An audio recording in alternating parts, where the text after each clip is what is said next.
Greetings and salutations, everybody. Welcome back to another franchise review here. I've been wanting to dive into another franchise, as the last one I did was for the Omen films, where I'd done the original three, the attempt to kind of restart it with the Omen 4, the remake in 2006, and of course the most recent prequel, the first Omen.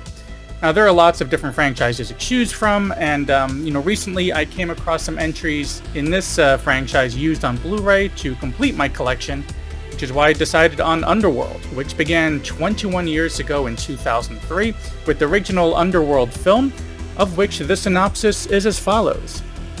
Selene, a vampire warrior, is entrenched in a conflict between vampires and werewolves, while falling in love with Michael, a human who is sought by werewolves for unknown reasons. So, if that sounds cool, it's because it is. When they say conflict between vampires and werewolves, they mean it. An actual huge gunfights that break out.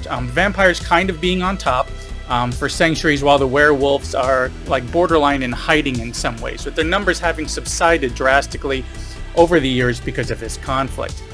Now, it's also taken place in modern times. Our vampires look less like a traditional warrior that one may think of in like a fantasy sense, and more like assassins. Long, black trench coats, leather boots, and so on, donning a myriad of weapons such as guns, knives, swords, and like throwing stars of sorts.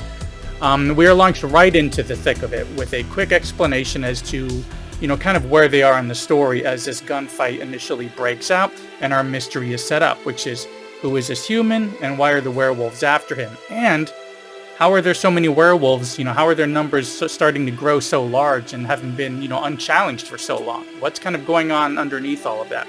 As we do have a little bit of like a political side between the werewolves and vampires going on here. Through the way that they kind of, pace this whole story out and let everything unfold, we are very easily brought in further and further into kind of how this world of vampires and werewolves exist, and can easily be caught up in the unraveling of this mystery around these situations.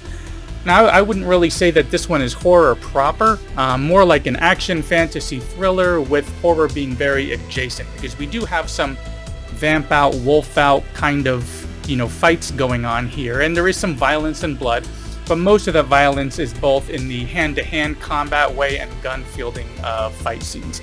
It definitely feels more like action, but it's definitely a lot of fun.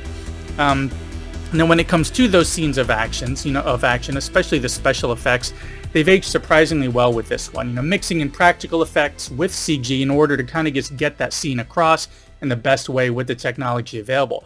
There's even a point in the making of where they point out this original practical effect they were trying to use for a scene that simply wasn't working, making these werewolves look just like guys in rubber suits climbing around. And then they kind of turn to CG to, kind of fix it, kind of do a different take to really, choose the best option, rather than what we've seen in some of the films that came out in like the 5 years before this, where a lot of times productions would lean too much on CG, or they would lean on CG for scenes where it really wasn't up to what they needed to get that across.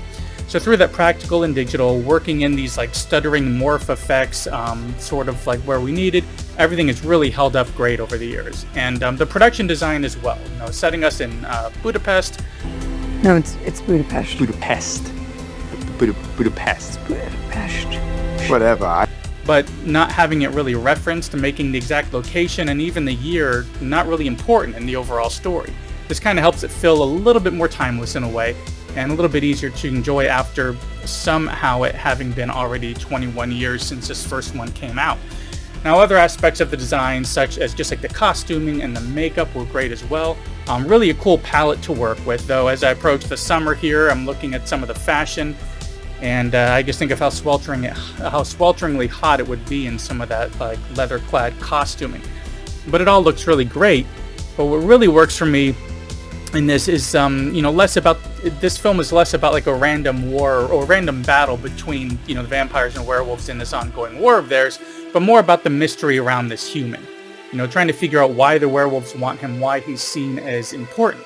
Now, you throw in some interesting aspects, such as the complexities of the vampires and how they will have these sleeping elders, and they'll transfer memories, this kind of like political structure that's happening. And I was definitely hooked. The only bad thing, the only negative I feel I can even say about this, if I really had to nitpick on something, would be that I've seen it too many times. You know, I'm so familiar with it that at this point when I watch it, I guess kind of feel like I've seen it too many times. It's not as exciting and as interesting as it used to be. But it has a nice wrapped up ending, which is also kind of planting the seed for another film, which I feel makes it more than worth checking out. And speaking of checking out, thanks for checking out this latest entry here for Underworld from 2003, the first of 5 films in this franchise that I will be revisiting. Though I've never actually seen part 5, so that'll be a first time for me. This entry is currently available both on paid services, like paid rental services, as well as Tubi, so head on over to check that out if interested. Of course, I checked it out on Blu-ray because I've actually owned this one for quite a bit. When I first got a Blu-ray player, I knew this one would look fantastic in HD. And I remember liking it, you know, and which is why I bought it. And on this rewatch, I definitely did as well, even though I've seen it so many times.